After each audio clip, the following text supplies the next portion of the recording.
Cucurbits, a group of plants that includes squash and melons, relied on mastodons to spread their seeds in the Ice Age. When these animals died out, cucurbits faced extinction in turn, having lost their means of seed dispersal. Around this time, however, the ancestors of indigenous peoples in North America began raising cucurbits as crops, thus ensuring the plant's survival. So the plant was about to die, but the people started farming and they ensured its survival. Verifying means to tell the truth, that it's actually happening. That's not what they did. Multiplying is, well, not divide, multiply. Comforting is to make it feel better. They didn't make the melons feel better. Ensuring. According to statistician Nassim Taleb, the best way to predict the amount of time a non-perishable entity, such as a building or a technology, will continue to exist is to examine how long it has survived so far. In this view, an item's age is the strongest indicator, I would guess. That would be my guess. Indicator how much longer it will last. We look at its lifespan to tell how much further it has to go. So the strongest, well, indicator of, there we go, the exact same word. It's not uncertainty, because you're trying to indicate, it's telling you how long it will last. There's no sense of motivation. You don't get pumped up to say how long it's going to last, and you don't criticize it either, so that's not right. In the mid-19th century, some abolitionist newspapers Western migration in the United States by printing a letter that described the easy fortunes and high salaries miners could make in California during the gold rush. Okay, so they're kind of promoting it. So newspapers promoted. They're telling you you can make more money, go out west. Frederick Douglass' newspaper North Star was one such publication, okay? So stimulated is really kind of to bring to life or excite. They stimulated Western possible. I'm sure that's quite right. Assigned Western, no, they don't assign it. You don't give it to them like homework. They didn't oppose it, right? If they opposed it, they wouldn't describe the easy fortunes people could make. They would criticize that. They disregarded. They did not disregard Western. No, they actually stimulated. That is the better answer. Like other tribal nations, the Muskogee Nation is self-governing. Its national council generates laws regulating aspects of community life such as land use and healthcare, whereas the principal chief and cabinet officials possibly decide those laws by devising policies and administering services in accordance with them.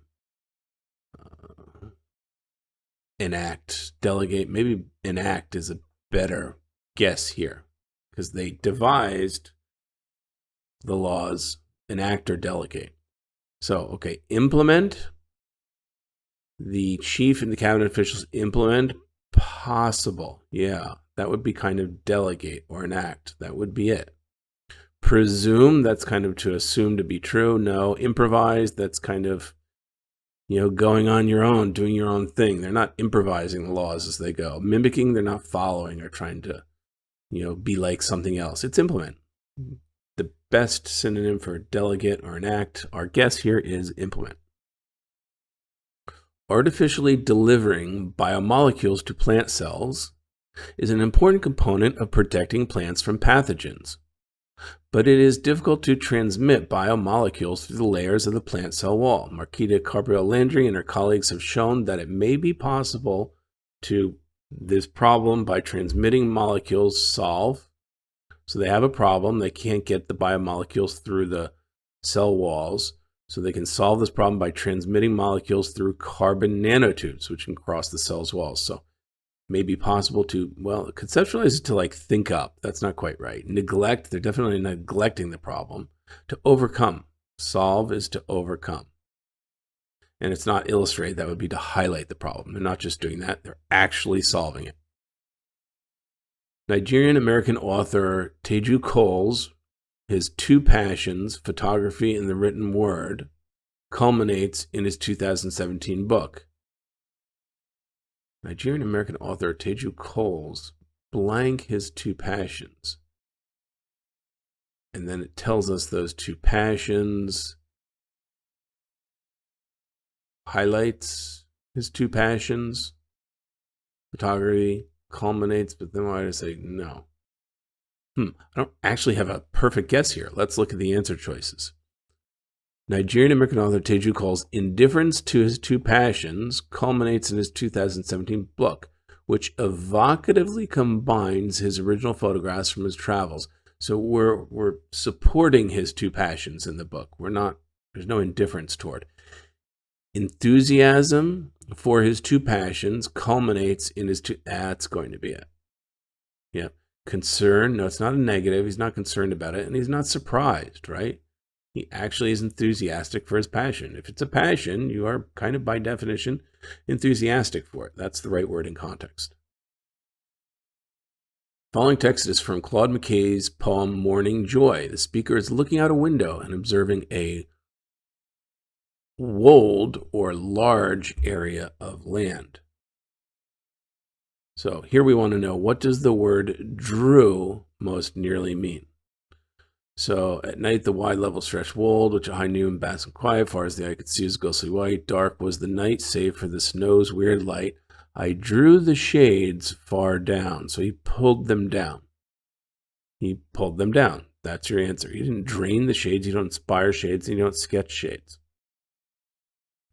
In habitats with limited nutrients, certain fungus species grow on the roots of trees, engaging in mutually beneficial relationships known as ectomycorrhizae. In this symbiotic exchange, the tree provides the fungus with carbon, a nutrient necessary for both species, and the fungus blank by enhancing the tree's ability to absorb nitrogen, another key nutrient from the soil. And the fungus helps, would be my guess. So the tree helps the fungus helps the tree. I think that's the relationship here. So the fungus overreacts. No, nothing said it overreacts. That means it reacts to some action, which we're not really saying. They're just kind of highlighting the two benefits that they provide each other. It's not an action-reaction thing here. That's not right. Reciprocates. So yeah, it reciprocates. That could be. It retaliates. No, it's not a battle here. And it deviates, and that means it's differing from its progress or course. That's not it. Closest to helps would be it reciprocates by enhancing. So it reciprocates the help that the tree offers to the fungus. Although critics believed that customers would never agree to pay to pick their own produce on farms, such concerns didn't blank Whatley's efforts to promote the stop. They didn't stop Booker Whatley's. Thanks in part to Whatley's determined, so he was determined, he didn't stop, he advocated farms that allow visitors to pick apples. So you can find them now in the US. So I think that's a good guess. Enhance, didn't enhance, that's the opposite. That's to help or add to. Hinder, did not hinder. Hinder is stop. That's probably it. Misrepresent, it's not about telling it the way it is or not. That's not right. And it's not about making it irritable or angry, aggravating. It's hinder. Hinder means to stop. That's the right answer. Anthropologist Carlson and colleagues examined the fossilized clavicle and shoulder bones of a 3.6 million-year-old early hominin, known as Littlefoot.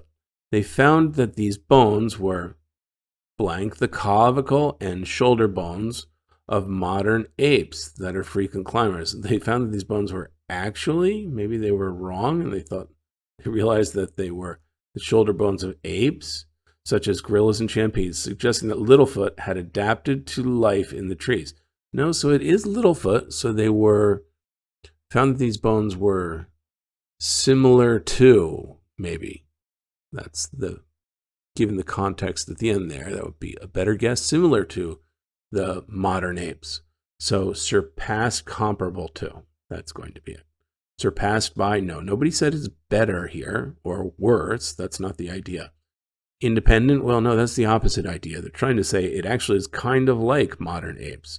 Obtained from, no, these bones. So that's what I thought at first. They were actually apes, but this says Littlefoot had adapted. So Littlefoot actually really was a hominin, not an ape.